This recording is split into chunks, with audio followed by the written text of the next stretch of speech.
ভারতবর্ষের একজন নাগরিক হিসেবে আমি সবসময় সেনাবাহিনীকে সম্মান করি। আমি একজন দেশভক্ত মানুষ। আমার বক্তব্যের অপব্যাখ্যা করা হচ্ছে।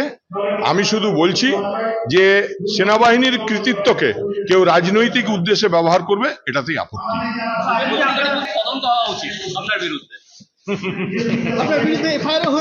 প্রতিদিন কিভাবে সিঁদুর খেলা শুরু করেছে বিজেপি সরকার? গোটাটাই যুদ্ধ খেলা, গোটাটাই নাটক। পাকিস্তানের সঙ্গে ফিটিং করেছে, ফিটিং করে এরা সিঁদুর খেলতে নেমেছে। কিন্তু এই সিঁদুর তো বাঙালির রক্তে, এই সিঁদুর মায়ের শীতে আছে। তাই এই সিঁদুরকে নিয়ে যদি খেলা করে তাকে উচিত শিক্ষা দিতে হবে। বলতে হবে মায়ের সিঁদুর নিয়ে যারা খেলা করে তাদেরকে ডাস্টবিনে ছুঁড়ে ফেলতে হবে। আর নরেন্দ্রনাথ চক্রবর্তীর বক্তব্য নিয়ে এবার সরব হয়েছেন বিরোধী দলনেতা। তিনি এনআইএ তদন্তের দাবি করছেন এবং তিনি আরো বলছেন যে জঙ্গিদের সঙ্গে তৃণমূলের সম্পর্ক সকলেরই জানা। 2014 সালে খাগড়াগড় বিস্ফোরণে এনআইএ তদন্তের কথাও ভোলার নয়। বিধায়কের এই মন্তব্য নিয়ে এনআইএর কাছে দ্রুত তদন্তের জন্য দাবি জানাচ্ছি। তথ্য যাচাই করার জন্য নরেন্দ্রনাথ চক্রবর্তীকে তলব করা হোক, এরকমই দাবি করছেন বিরোধী দলনেতা।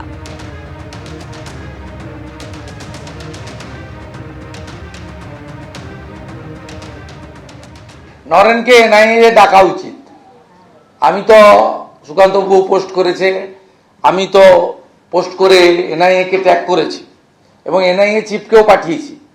আর এখানে এনআইএ যিনি দেখেন মিস্টার হেমন্ত পান্ডে, তাকেও পাঠিয়েছি যে উনি সব যখন জানেন পাহেলগাঁ নিয়ে এবং অপারেশন সিঁদুর নিয়ে, তাহলে উনাকে কাস্টডিতে রেখে ইন্টারোগেশন করা উচিত। ইনি আন্তর্জাতিক বিশেষজ্ঞ হয়ে গেছেন, ভারত পাকিস্তানের মধ্যে সব সেটিং করেই হয়েছে। মালের দায়িত্ব আরো বলেছেন যখন, এবারে আপনাকে প্রমাণ করতে হবে। পাণ্ডবেশ্বরের তৃণমূল বিধায়কের এই মন্তব্য নিয়ে এক্স হ্যান্ডেলে সরব হয়েছেন সুকান্ত মজুমদার। এই বক্তব্য কেবল আপত্তিকর নয়, এটি স্পষ্টতই দেশ বিরোধী। দুঃখের বিষয় হলো তিনি প্রথম নন। মমতা বন্দ্যোপাধ্যায় সহ আরো বেশ কয়েকজন তৃণমূল নেতা অপারেশন সিঁদুর সম্পর্কে অশালীন ও লজ্জাজনক মন্তব্য করেছেন। এটি স্পষ্ট তৃণমূল তার তুষ্টির রাজনীতিতে কতটা এগিয়ে যেতে ইচ্ছুক। কেবল বাংলার মহিলাদের সম্মানই নয়, জাতির মর্যাদাও বিক্রি করে দিচ্ছে, সবই 30% ভোট ব্যাংক রাজনীতির জন্য।